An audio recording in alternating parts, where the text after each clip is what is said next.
Hello everyone, welcome back to Juris Legal Chambers. I am Vansh Nagpal and in today's session we are going to discuss potential career options after LLB in detail.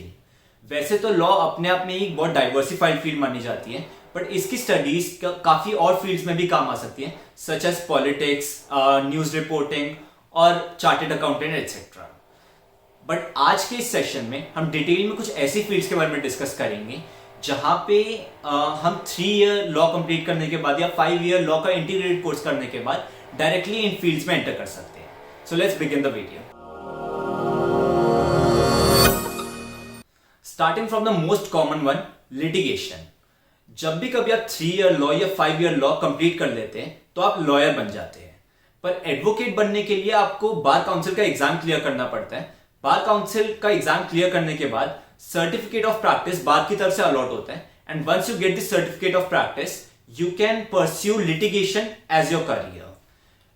All India bar council examination जो होता है ये 3.5 घंटे का एक offline exam होगा, open book exam रहता है ये.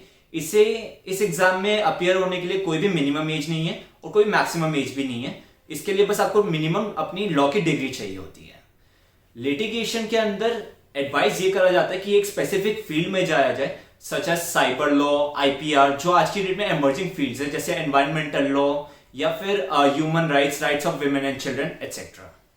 Second career option is IBPS, institute of banking personnel selection. सभी नेशनल बैंक्स अपने लीगल फ्रेमवर्क को संभालने के लिए स्पेशल ऑफिसर्स को अपॉइंट करते हैं. इन स्पेशल ऑफिसर्स की वैकेंसीज की लिस्ट IBPS के ऑफिशियल साइट पे हर साल चेक करी जा सकती है.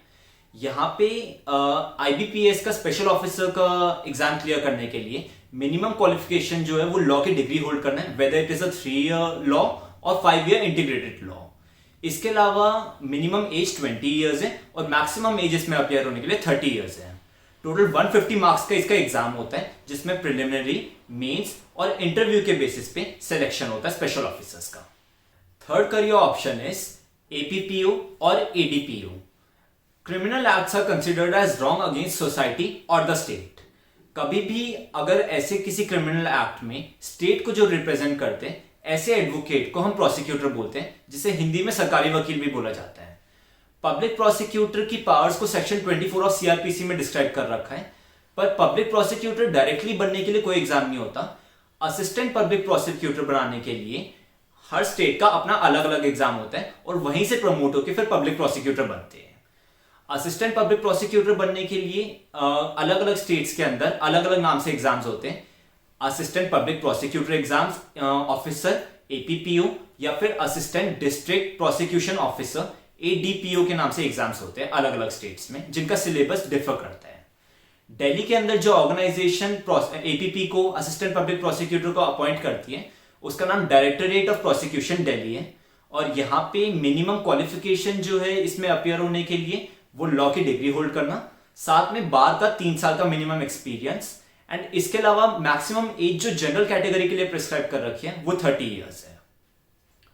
Fourth career option is job opportunities. जो भी लॉयर्स लॉ की स्टडीज के बाद जॉब करना चाहते हैं, दैट इज 9 to 5 जॉब करने में जो इंटरेस्टेड होते हैं, वो मल्टीनेशनल कंपनीज के अंदर लीगल क्वार्टर्स को संभाल सकते हैं. हर मल्टीनेशनल कंपनी का एक लीगल क्वार्टर होता है जहां पे उस कंपनी के सारे लीगल फ्रेमवर्क को देखा जाता है. सिमिलरली आज की डेट में काफी सारी फर्म्स, इंस्टीट्यूट्स, ऑर्गेनाइजेशंस और कंपनीज ऐसी हैं जो अपने लीगल फ्रेमवर्क को आउटसोर्स करती है. तो ऐसे फर्म्स का, इंस्टीट्यूट्स का, ऑर्गेनाइजेशंस का लीगल काम संभालना, जैसे कि चेक बाउंस से रिलेटेड, कॉपीराइट से रिलेटेड या ट्रेडमार्क से रिलेटेड केसेस देखना, इन्हें लीगली अपडेट रखना, इनकी सारी लीगल पॉलिसीज बनाना, ये सारे काम जॉब अपॉर्चुनिटीज के अंदर इंक्लूड होते हैं. इसमें क्वालिफिकेशन एम्प्लॉइंग कंपनी के ऊपर डिपेंड करती है कि वो क्या देखना चाहती है, और पैकेजेस भी वो कंपनी डिसाइड करती है. Fifth career option is JAG, जज advocate general. A very very very charming career option, जिसके बारे में काफी ज्यादा लोगों को पता ही नहीं होता, इसलिए लोग इसमें एप्लीकेशन ही नहीं भेजते. JAG is the legal panel in the Indian army. इसके मेंबर्स को SSB खुद रिक्रूट करता है. SSB service selection board. इसमें मिनिमम क्वालिफिकेशन जो देखी जाती है वो LLB के अंदर first division, that is 55% marks in LLB.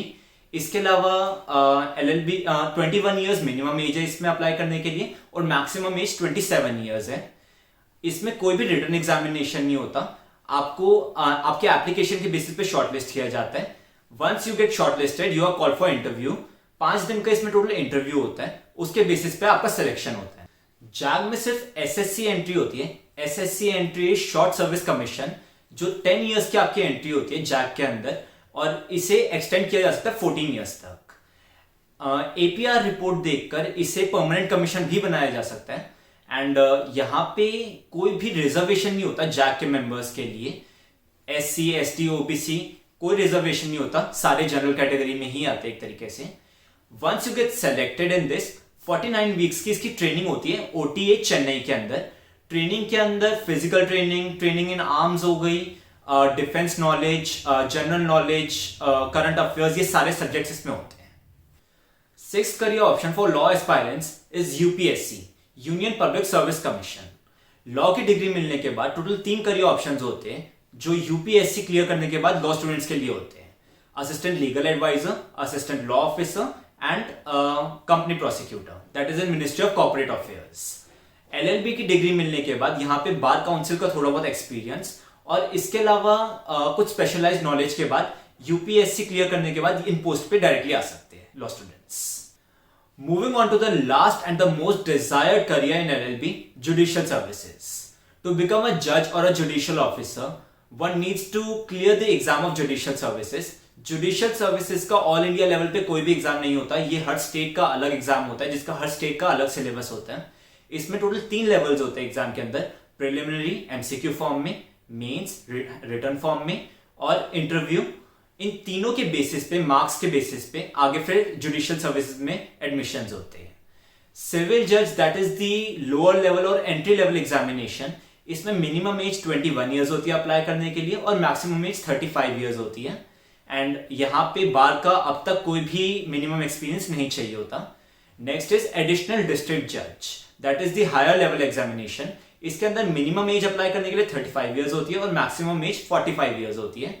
यहाँ पे मिनिमम 7 ईयर्स का बाद में प्रैक्टिस का एक्सपीरियंस चाहिए होता है, वो कंपल्सरी होता है। सो आज के इस सेशन में हमने कुछ पॉपुलर लीगल करियर्स को डिटेल में डिस्कस किया है, बट काफी सारे ऐसे लीगल करियर्स हैं जिन्हें हम समय की वजह से डिस्कस नहीं कर पाए आज की इस वीडियो में। One thing to note here is LLB की डिग्री जिसके पीछे लोग भागते रहते हैं वो एक्चुअल में किसी काम की नहीं है, बट एलएलबी की नॉलेज, लीगल नॉलेज जो है वो आपके बहुत काम आएगी। और इस प्लेटफॉर्म के थ्रू, इस चैनल के थ्रू हम यही कोशिश करते हैं कि आप तक वो सारी लीगल नॉलेज पहुंचा सकें। अगर आपको ये वीडियो हेल्पफुल लगी, just don't forget to like and share this video. And अगर आपने चैनल को अब तक सब्सक्राइब नहीं करा है, just do subscribe the channel and don't forget to press the bell icon. इससे आपको हमारी सारी वीडियोस के रेगुलर नोटिफिकेशंस मिलते रहेंगे। Thank you so much.